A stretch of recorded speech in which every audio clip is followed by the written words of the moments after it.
मां भारती की सेवा और सुरक्षा के लिए 2400 घंटे डटे रहने वाले आप सभी वीरों को फिर एक बार मेरी तरफ से 130 करोड़ देशवासियों की तरफ से दीपावली की बहुत बहुत बधाई।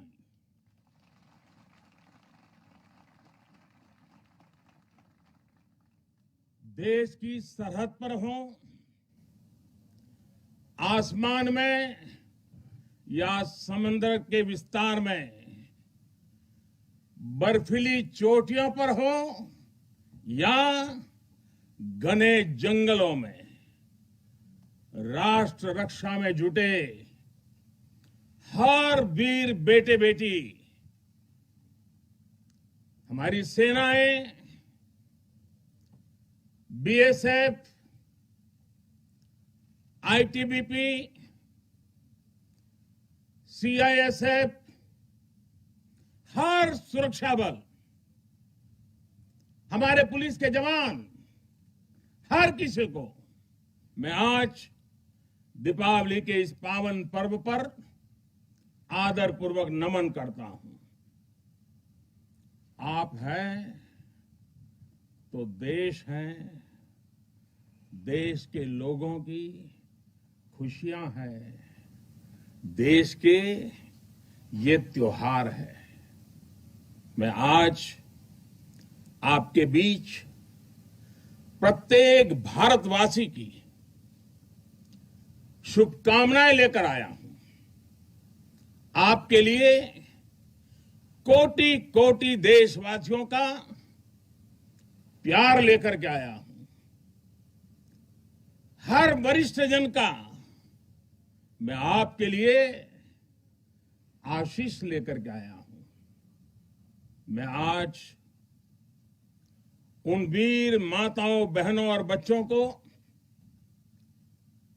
दीपावली की हार्दिक शुभकामनाएं देता हूं, उनके त्याग को नमन करता हूं, जिनके अपने बेटे हो या बेटी आज त्योहार के दिन पर भी सरहद पर तैनात हैं। वे भी, परिवार के सभी लोग भी अभिनंदन के अधिकारी हैं। एक बार फिर दोनों मुट्ठी बंद करके पूरी ताकत से मेरे साथ बोलिए, भारत माता की, भारत माता की, भारत माता की। साथियों, मुझे याद है प्रधानमंत्री बनने के बाद पहली बार 2014 में दीपावली के पर्व पर मैं सियाचिन चला गया था जवानों के साथ दिवाली मनाने के लिए।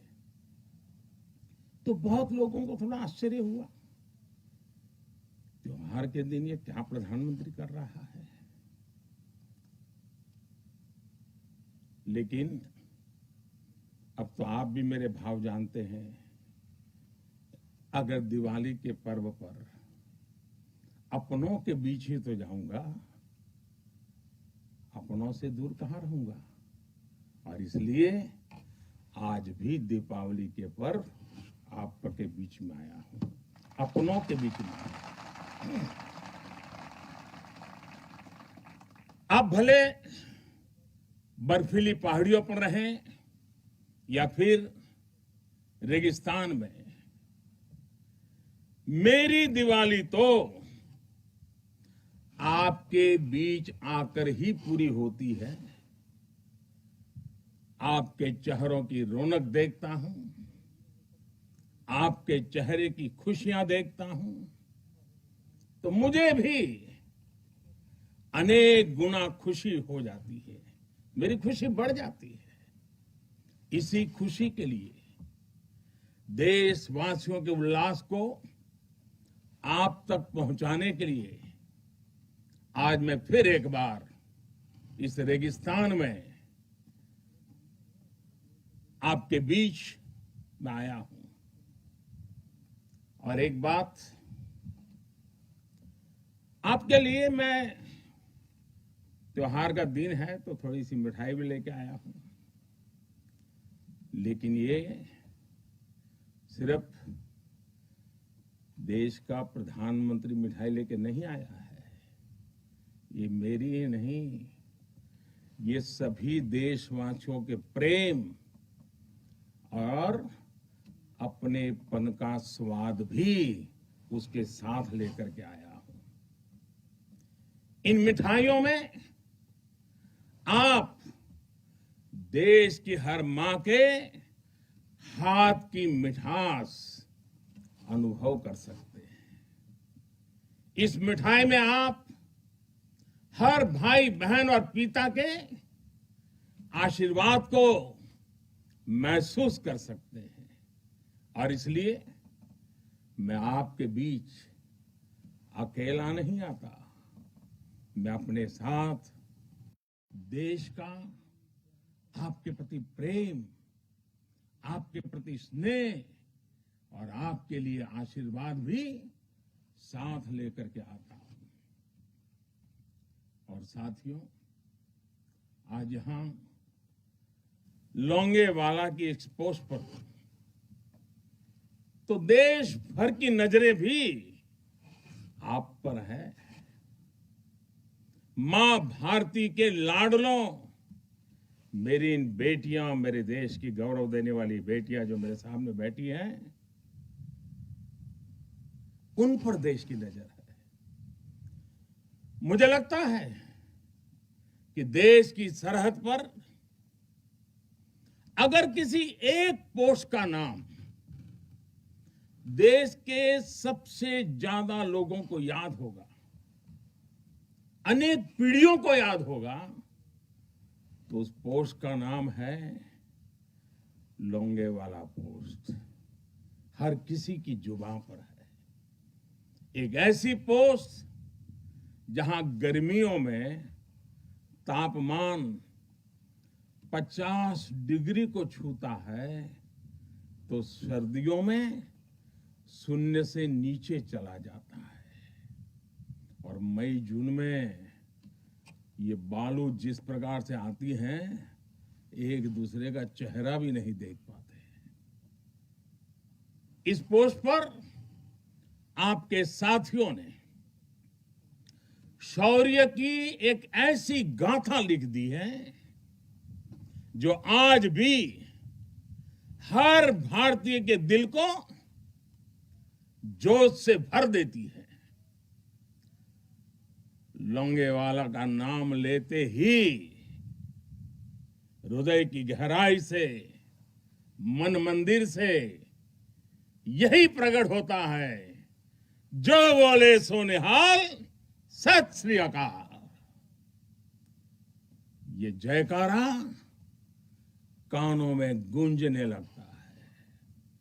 साथियों, जब भी सैन्य कुशलता के इतिहास के बारे में लिखा पढ़ा जाएगा, जब सैन्य पराक्रम की चर्चा होगी, तो बैटल ऑफ लोंगेवाला को जरूर याद किया जाएगा।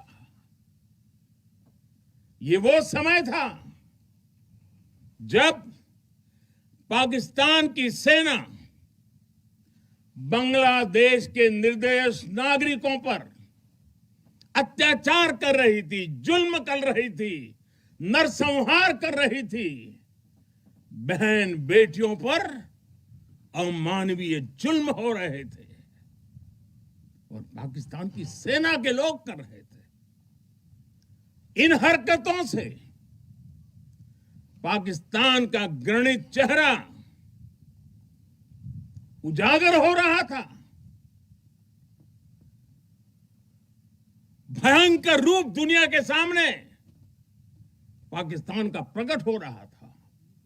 इन सब से दुनिया का ध्यान हटाने के लिए पाकिस्तान ने हमारे देश की पश्चिमी सीमाओं पर मोर्चा खोल दिया। पाकिस्तान को लगता था कि भारत की पश्चिम सीमा पर मोर्चा खोल दूंगा दुनिया में भारत ने ये कर दिया, भारत के वो कर दिया करके रोता रहूंगा और बांग्लादेश के सारे पाप उनके छिप जाएंगे। लेकिन हमारे सैनिकों ने जो मुंह तोड़ जवाब दिया, पाकिस्तान को लेने के देने पड़ गए। साथियों, यहां इस पोस्ट पर दिखाए गए पराक्रम की गूंज, इस गूंज ने दुश्मन का हौसला तोड़ दिया था। उसको क्या पता था कि हां, उसका सामना मां भारती के शक्तिशाली बेटे बेटियों से होने वाला है। मेजर कुलदीप सिंह चांदपुरी के नेतृत्व में भारतीय वीरों ने टैंकों से लैस दुश्मन के सैनिकों को धूल चटा दी, उनके मंसूबों को नेस्त नाबूद कर दिया। कभी कभी मुझे लगता है कि कुलदीप जी के माता पिता ने उनका नाम कुलदीप भले रखा था, उनको लगा होगा ये कुल का दीपक है, लेकिन वो कुलदीप जी ने अपने पराक्रम से उस नाम को ऐसे सार्थक कर दिया, ऐसे सार्थक कर दिया कि वे सिर्फ कुलदीप नहीं, वे राष्ट्रदीप बन गए, राष्ट्रदीप बन गए।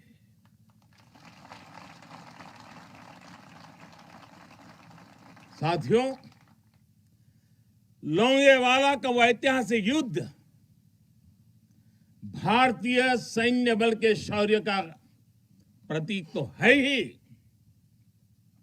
थल सेना, बीएसएफ और वायुसेना के अद्भुत कोऑर्डिनेशन का भी प्रतीक है। इस लड़ाई ने दिखाया है कि भारत की संगठित सैन्य शक्ति के सामने चाहे कोई भी आ जाए, वो किसी भी सूरत में टिक नहीं पाएगा। अब जब सन 71 में हुए युद्ध के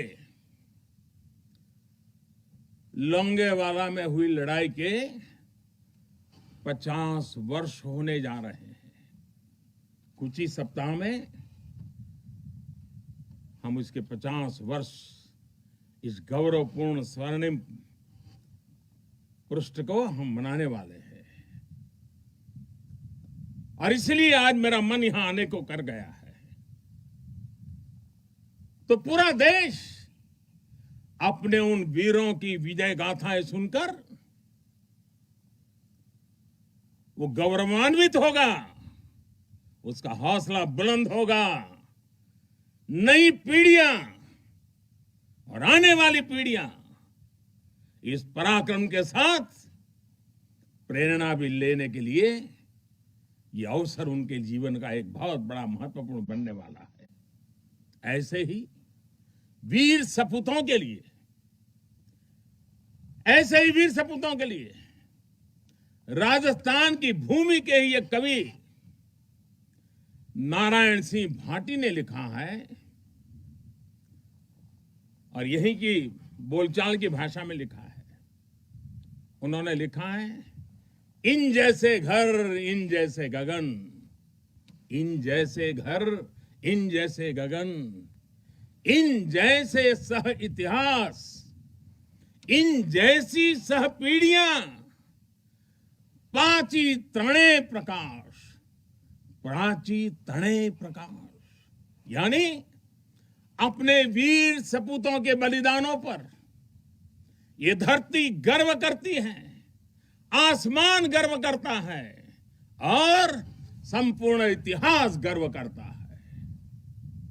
जब जब सूर्य का प्रकाश इस धरती पर अंधकार को भगाने के लिए अवतरित होगा, आने वाली पीढ़ियां इस बलिदान पर गर्व करती रहेगी। साथियों, हिमालय की बुलंदियां हो, रेगिस्तान में बालू के ढेर हो, घने जंगल हो या फिर समंदर की गहराई हो, हर चुनौती पर हमेशा आपकी वीरता हर चुनौती पर भारी पड़ी है। आप में से अनेक साथी अगर आज यहां रेगिस्तान में डटे हैं तो आपको हिमालय की ऊंचाइयों का भी अनुभव है। स्थिति परिस्थिति कोई भी हो, आपका पराक्रम, आपका शौर्य अतुलनीय है।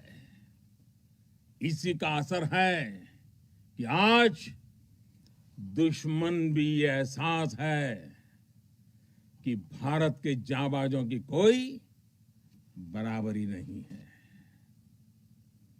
आपके इसी शौर्य को नमन करते हुए आज भारत के 130 करोड़ देशवासी आपके साथ मजबूती से खड़े हैं। आज हर भारतवासी को अपने सैनिकों की ताकत और शौर्य पर गर्व है। उन्हें आपकी अजेयता पर, आपके अपराजेयता पर गर्व है। दुनिया की कोई भी ताकत हमारे वीर जवानों को देश की सीमा की सुरक्षा करने से न रोक सकता है, न टोक भी सकता है। साथियों, दुनिया का इतिहास हमें यह बताता है कि केवल वही राष्ट्र सुरक्षित रहे हैं, वही राष्ट्र आगे बढ़े हैं जिनके भीतर आक्रांताओं का मुकाबला करने की क्षमता थी। अगर आज का दृश्य देखें, भले ही इंटरनेशनल कोऑपरेशन कितना ही आगे क्यों न आ गया हो, समीकरण कितने ही बदल क्यों न गए हो, लेकिन हम कभी नहीं भूल सकते कि सतर्कता ही सुरक्षा की राह है। सजगता ही सुख चैन का संबल है। सामर्थ्य ही विजय का विश्वास है। सक्षमता से ही शांति का पुरस्कार है। भारत आज सुरक्षित है क्योंकि भारत के पास अपनी सुरक्षा करने की शक्ति है। भारत के पास आप जैसे वीर बेटे बेटियां हैं। साथियों, जब भी जरूरत पड़ी है, भारत ने दुनिया को दिखाया है कि उसके पास ताकत भी है और सही जवाब देने की राजनीतिक इच्छा शक्ति भी है। हमारी सैन्य ताकत, उसने आज हमारे नेगोशिएटिंग पावर को भी अनेक गुना बढ़ा दिया है। उनके पराक्रम से बढ़ा है, उनकी संकल्प शक्ति से बढ़ा है। आज भारत आतंकियों को, आतंक के आकाओं को घर में घुस करके मारता है। आज दुनिया ये जान रही है, समझ रही है कि ये देश अपने हितों से किसी भी कीमत पर रत्ती भर भी समझौता करने वाला नहीं है।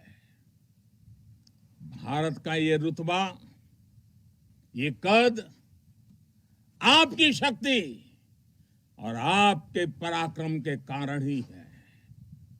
आपने देश को सुरक्षित किया हुआ है, इसलिए आज भारत वैश्विक मंचों पर प्रखरता के साथ अपनी बात रखता है।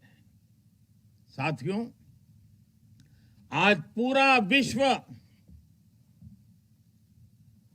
विस्तारवादी ताकतों से परेशान है। विस्तारवाद एक तरह से मानसिक विकृति है और 18वीं शताब्दी की सोच को दर्शाता है। इस सोच के खिलाफ भी भारत प्रखर आवाज बन रहा है। साथियों, आज भारत बहुत तेजी के साथ अपने डिफेंस सेक्टर को आत्मनिर्भर बनाने की तरफ बहुत तेजी से कदम उठा रहा है, आगे बढ़ रहा है। हाल ही में हमारी सेनाओं ने निर्णय लिया है कि वो 100 से ज्यादा अलग अलग प्रकार की जो आवश्यकताएं, खासकर हथियार और साजो सामान, उसको अब विदेशों से नहीं लेंगे, भारत में उत्पाद की हुई चीजें ही लेंगे। यही का उत्पाद और उसके लिए जो आवश्यक होगा करेंगे। ये निर्णय छोटा नहीं है, इसके लिए सीने में बहुत बड़ा दम लगता है, अपने जवानों पर विश्वास लगता है। मैं आज इस मौके पर और त्याग और तपस्या की एक महत्वपूर्ण भूमि से मैं अपनी सेनाओं को उनके इस महत्वपूर्ण फैसले के लिए बहुत बहुत बधाई देता हूं। ये निर्णय छोटा नहीं, मैं जानता हूं। फैसला सेना ने लिया, आत्मनिर्भर भारत का एक बहुत बड़ा हौसला बढ़ाने वाला निर्णय लिया, लेकिन सेना के इस फैसले से देशवासियों में भी, 130 करोड़ देशवासियों में ऐसा मैसेज चला गया, सब दूर चला गया। और वो मैसेज क्या गया? लोकल के लिए वोकल होने का। सेना के एक निर्णय ने 130 करोड़ देशवासियों को लोकल के लिए वोकल होने की प्रेरणा दी। मैं आज देश के नौजवानों से, देश की सेनाओं से, सुरक्षा बलों से, पैरामेडिकल फोर्सेस से एक के बाद एक इस प्रकार निर्णयों के अनुकूल भारत में भी मेरे देश के युवा ऐसी ऐसी चीजों का निर्माण करेंगे, ऐसी ऐसी चीजें बना करके लाएंगे। हमारे सेना के जवानों की, हमारे सुरक्षा बल के जवानों की ताकत भी बढ़ेगी।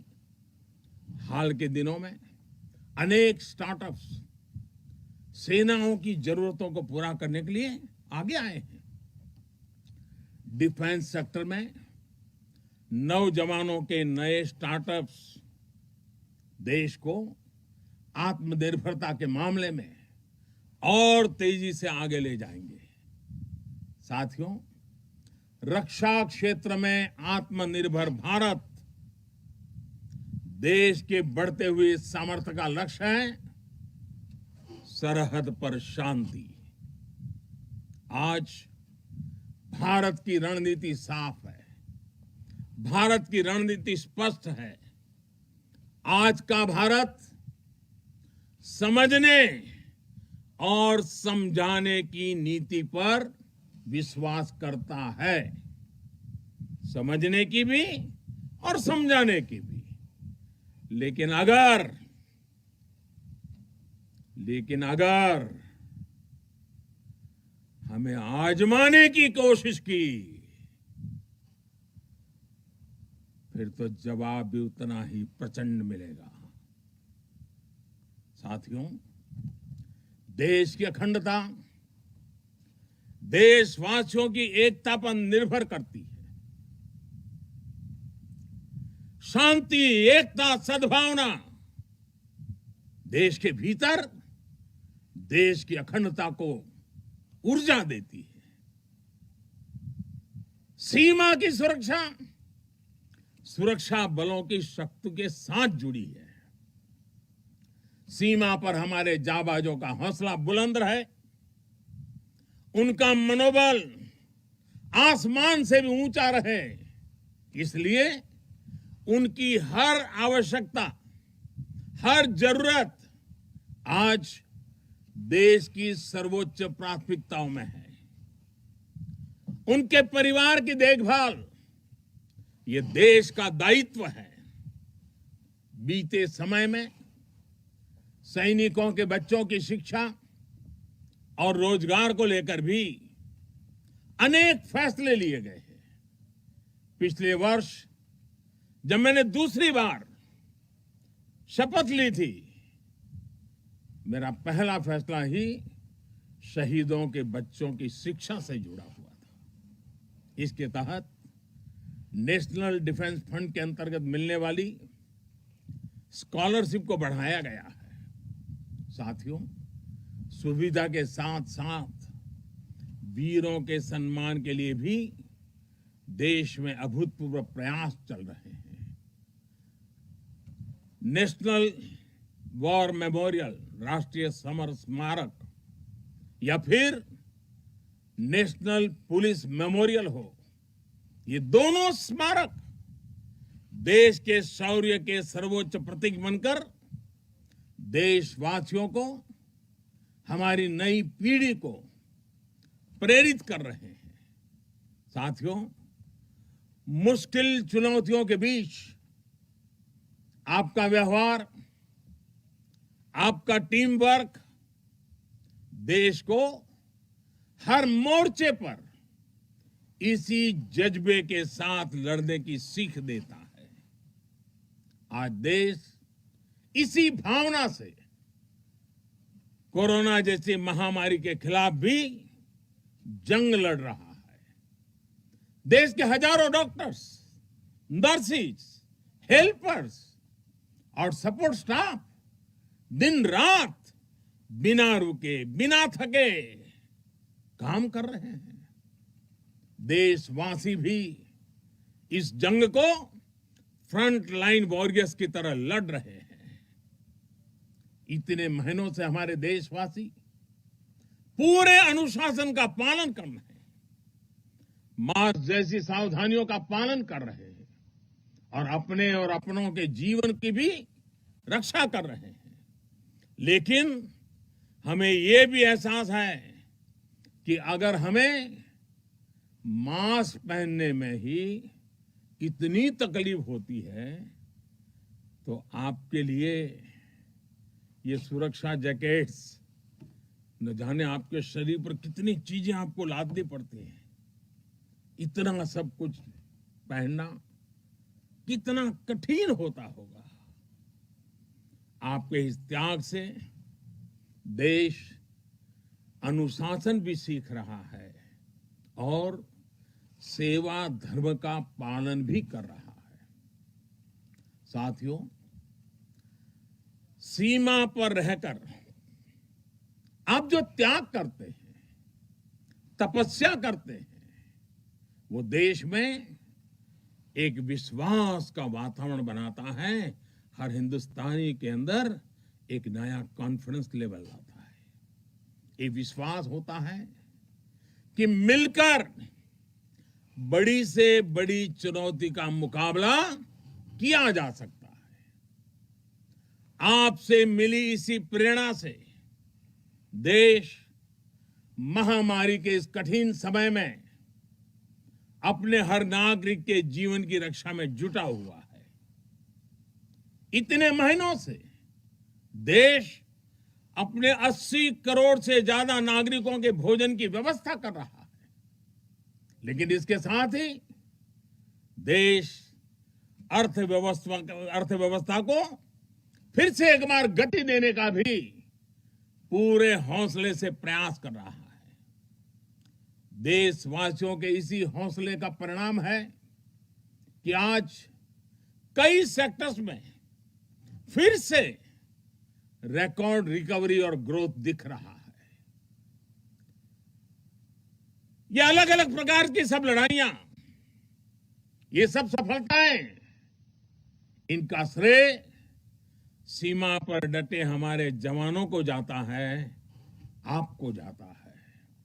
साथियों, हर बार, हर त्योहार में जब भी मैं आपके बीच आता हूं, जितना समय आप सबके बीच बिताता हूं, जितना आपके सुख दुख में शामिल होता हूं, राष्ट्र रक्षा का, राष्ट्र सेवा का मेरा संकल्प उतना ही मजबूत होता है।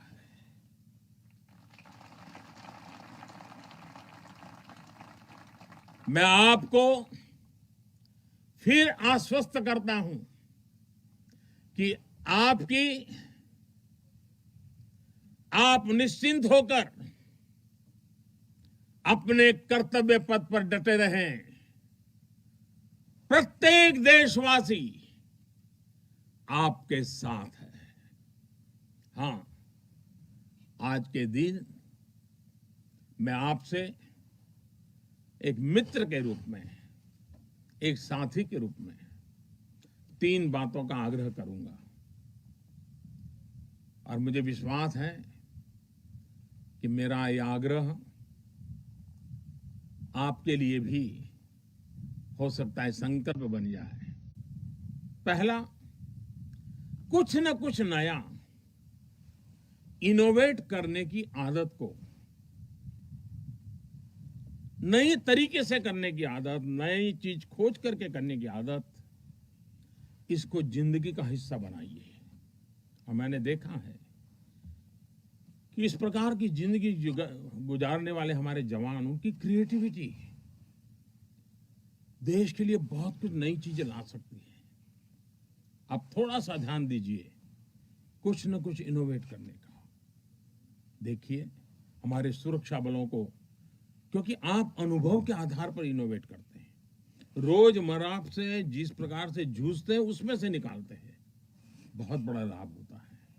दूसरा मेरा आग्रह है, और वो आप लोगों के लिए बहुत जरूरी है, आप हर हालत में योग को अपने जीवन का हिस्सा बनाए रखिए। और तीसरा, हम सब की अपनी अपनी मातृभाषा है।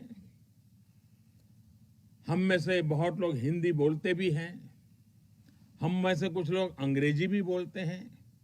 इन सब से तो हमारा स्वाभाविक नाता रहता है।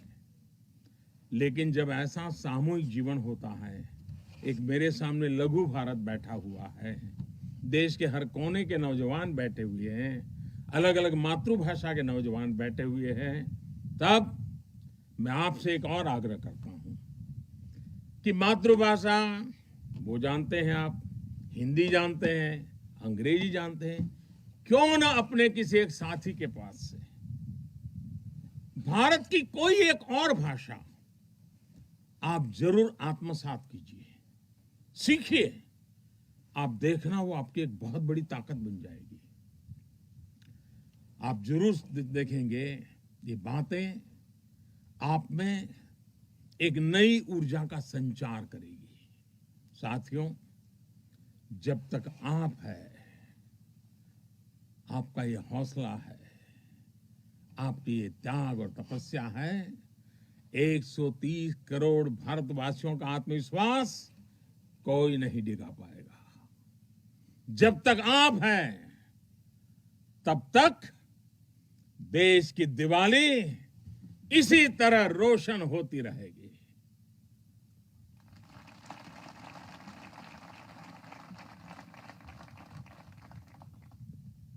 लोंगेवाला की इस पराक्रमी भूमि से, वीरता और साहस की भूमि से त्याग और तपस्या की भूमि से मैं फिर एक बार आप सबको भी और देशवासियों को भी दीपावली की अनेक अनेक शुभकामनाएं देता हूं। मेरे साथ पूरी ताकत के साथ दोनों मुट्ठी ऊपर करके पूरी ताकत से बोलिए, भारत माता की, भारत माता की, भारत माता की, भारत माता की, भारत माता की। बहुत बहुत धन्यवाद।